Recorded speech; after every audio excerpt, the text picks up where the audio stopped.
I'm super excited to be part of the Victoria Summit. I'm so proud to be able to represent Victoria's farmers as we think about the road to recovery for Victoria after the COVID-19 pandemic. Without a plan, we plan to fail. So to be able to join other like-minded people in coming up with some great ideas, identifying key industries that are going to be part of our economic growth is such a valuable thing for farmers to be able to contribute to. We're out in the regions, we're underpinning our food security to share with our state, the rest of the country and indeed the rest of the world. We're in those regions with our regional counterparts. We know there's so many businesses across our supply chain that are going to have a massive impact on our ability to recover. So to be able to join and collaborate with others to work out exactly where agriculture fits and our contribution to economic prosperity is a real privilege.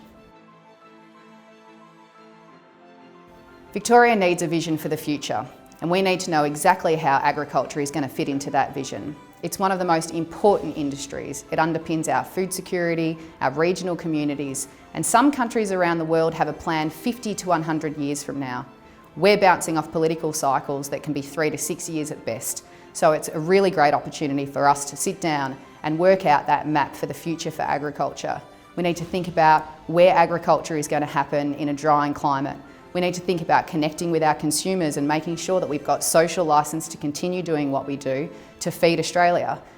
Agriculture must be part of this vision. If we're not part of this vision, we're planning to fail.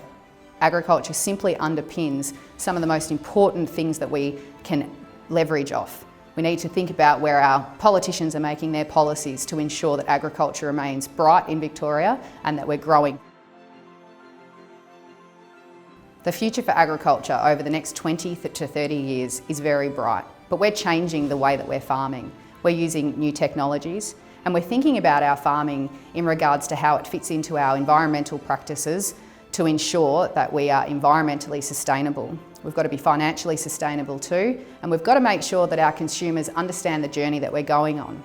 We've spoken about being a $100 billion industry by the year 2030, but if we don't have the mechanisms planned around that growth, we will fail, and we need to make sure that we don't fail. We need to make sure that our food security is underpinned.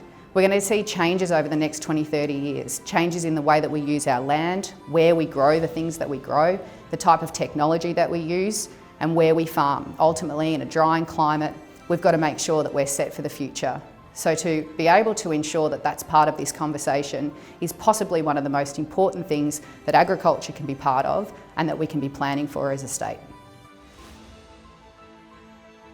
Some of the barriers that we might face to realise our vision is when we get stuck arguing about ideology, when we don't think about things in regards to collaboration, when we're polarising in the way that we conduct our debates. So this opportunity to collaborate with people all across the political spectrum, representing different parts of the state, different people in the state, is a great opportunity for us to drop the ideology and start talking about ideas. That's where policies are born. That's going to be what's really important to get movement forward. That's what's really important when it comes to advocating to our government what Victoria needs to move forward. And agriculture is very, very privileged to be part of this conversation.